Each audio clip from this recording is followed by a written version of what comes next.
I broadly support the return of Parliament in person, but I do think a balance has to be struck between us setting an example to the country, but also making sure that those members of Parliament who can't be here, so not those that have chosen not to be here, but those that can't be here, are properly facilitated to participate.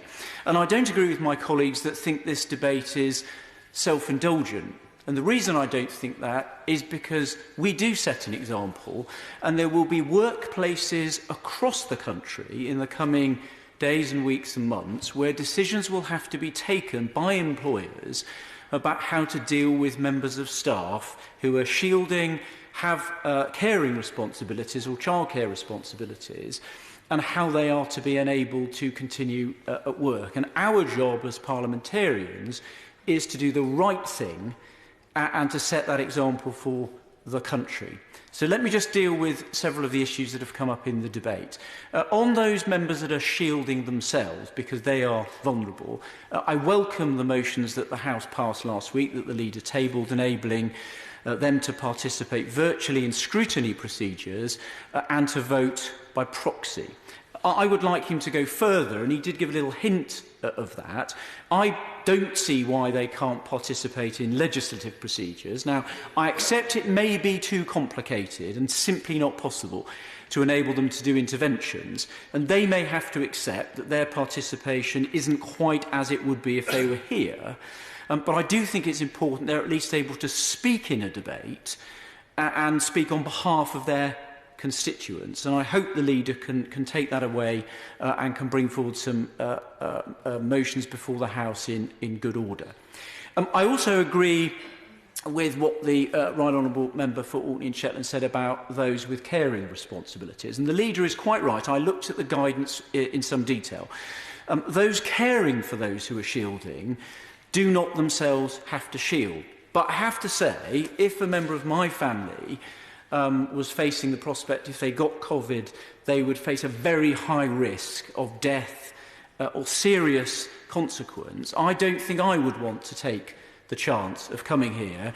And so I think I can see why their needs need to be facilitated. And I think the leader did hint that he was thinking of bringing forward motions to deal with that. Of course, I'll give way. Grateful to the Right Honourable Gentleman for giving way. And there is a practical consideration here.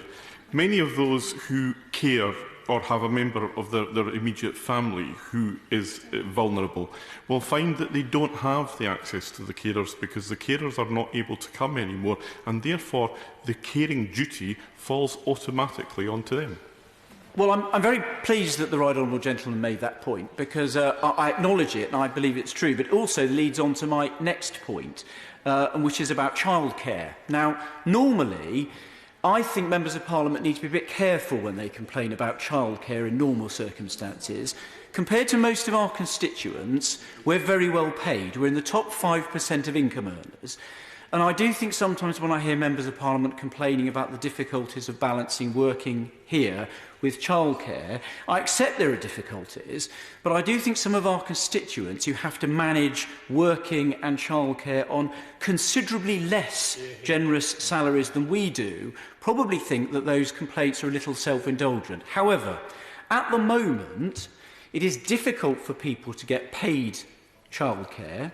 Many members will have children who are being educated at home, and it simply isn't possible for them to get here and deal with those childcare responsibilities. And indeed, last week, the Prime Minister, at his press conference on Wednesday, the 3rd of June, in answer to a public question, I think from a lady called Tony, accepted that the lack of childcare was a perfectly valid reason for not being able to attend the workplace, and any good employer would recognise that in making decisions about whether they needed to report to work. Of course, I'll give way to the Chairman. I do thank my right honourable friend for giving way, and I think there's another issue around childcare, because I think his points are absolutely right. But, of course, as key workers, our children can go to school. However, there is a practical problem with how do you get your children to and from school if you are in this place doing your job as a parliamentarian. And there is not that wraparound childcare that you would normally be able to have, or use of grandparents or other relatives. That's exactly right, and I think my right honourable friend makes that point very well. And, of course, the thing that's particularly unique about us is that the members' children, of course, may go to school in their constituency, and even if they can send their child to school as a key worker, that doesn't then explain how they're going to not being able to access paid childcare or family childcare, be able to perform their duties here. And as I said, the Prime Minister himself accepted that that was a perfectly valid reason for not being able to attend. So I think for those members, I think they do need to be able to participate in this House virtually, and I do think they need to also to be able to vote by proxy. The last point I wanted to draw to the attention of the Leader is about legislation, and that is about the coronavirus regulations, which are the greatest restriction on liberty that we have seen in this country, perhaps ever, outside wartime, and perhaps even there. Now, I personally accept that the first set of regulations were taken by the Secretary of State using the emergency powers under the public health legislation and not voted on by this House before they came into force. But they have now been amended 3 times, and I don't think the urgency provision can really be brought into force, although the Secretary of State has said that is the case. And we have the absurd situation where there are now 2 sets of amendments. The regulations have been amended a 3rd time before this House has even had the opportunity to debate and vote on the 2nd set of amendments. Now, the reason why I think that's important is illustrated by the events of the weekend. Under the 3rd set of amendments, which haven't yet been debated and voted on by this House, any gathering of more than 6 people is unlawful. It's against the law.